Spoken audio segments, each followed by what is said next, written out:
السلام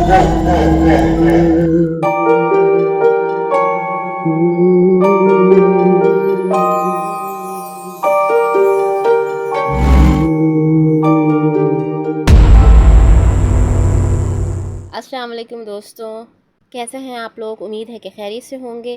مزید اپڈیٹ کے لیے میرے چینل کو لائک اینڈ سبسکرائب ضرور کر دیجئے۔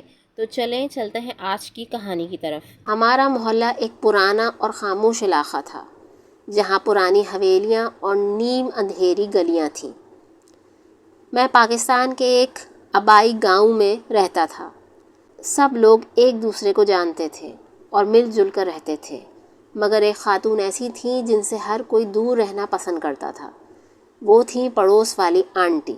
ان کا نام دردانہ بیگم تھا، مگر محلے کے بچے انہیں کالی آنٹی کہہ کر پکارتے تھے۔ آنٹی ہمیشہ کالی چادر اوڑھ کر گھر سے نکلتی اور کسی سے بات نہیں کرتی۔ ان کا گھر ہمیشہ بند رہتا، کھڑکیوں پر بھی پردے لٹکے رہتے۔ لوگ کہتے تھے کہ وہ کالا جادو کرتی ہیں، اور جو بھی ان کے گھر کے قریب جائے اس پر آسیب کا سایہ ہو جاتا ہے۔ محلے میں عجیب و غریب واقعات ہونے لگے تھے۔ رات کو بچوں کے رونے کی آوازیں سنائی دیتیں، کتے بغیر کسی وجہ کے بھونکتے، اور کبھی کبھی تو درخت کے پیچھے سے کوئی سایہ بھی نظر آتا تھا۔ ایک رات کا ذکر ہے، جب میں اور میرا دوست علی رات کے وقت باہر بیٹھے تھے، اچانک ہمیں پڑوس والی آنٹی کے گھر سے کسی عورت کے چیخنے کی آواز آئی۔ ہم دونوں سہم گئے اور گھر کی طرف جانے لگے، لیکن تجسس نے ہمیں رکنے پر مجبور کر دیا۔ علی نے کہا کہ ہمیں پتہ لگانا چاہیے کہ کیا ہو رہا ہے۔ میں نے جھجکتے ہوئے اس کے ساتھ جانے کا فیصلہ کیا۔ ہم دھیرے دھیرے قدم بڑھاتے ہوئے آنٹی کے گھر کے قریب پہنچے۔ گیٹ کے قریب پہنچ کر ہم نے محسوس کیا کہ گھر کے اندر سے کوئی عجیب و غریب آوازیں آ رہی ہیں۔ ہم نے ہلکی سی جھانک کر دیکھا تو ایک چھوٹے سے کمرے میں آنٹی کچھ عجیب سا کر رہی تھیں۔ ان کے سامنے ایک سیاہ رنگ کی گڑیا رکھی تھی، جس کے چاروں طرف سرخ رنگ کی موم بتیاں جل رہی تھیں۔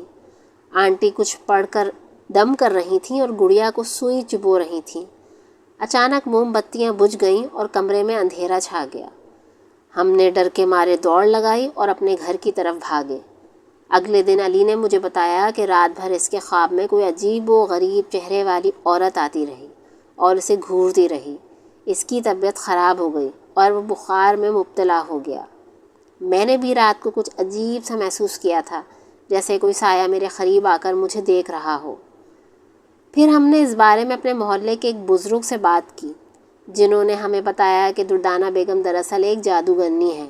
اس نے کالا جادو سیکھا ہے اور جو بھی اس کے گھر کے قریب جائے اس پر وہ آسیب چھوڑ دیتی ہے۔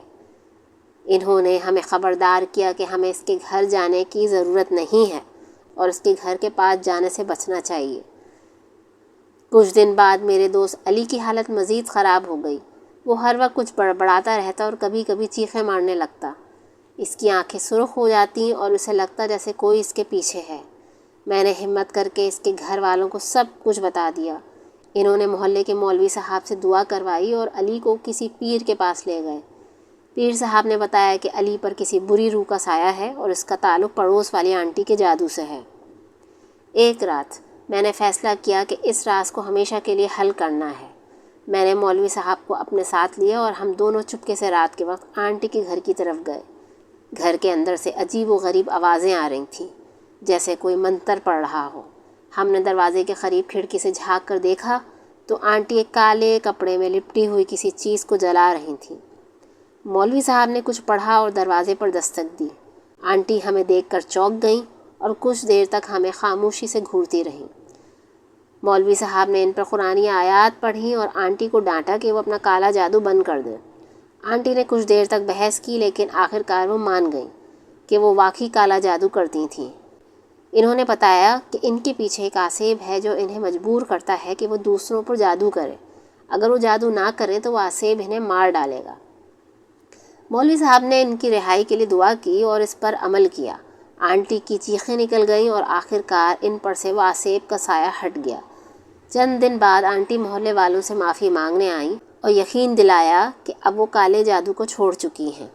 اس واقعے کے بعد محلے میں سکون ہو گیا، علی کی صحت بھی بہتر ہو گئی اور اس کے خواب میں آنے والے چہرے بھی غائب ہو گئے۔ محلے کے لوگ اب سکون سے زندگی گزارنے لگے اور پڑوس والی آنٹی کا کالا جادو ہمیشہ کے لیے ختم ہو گیا۔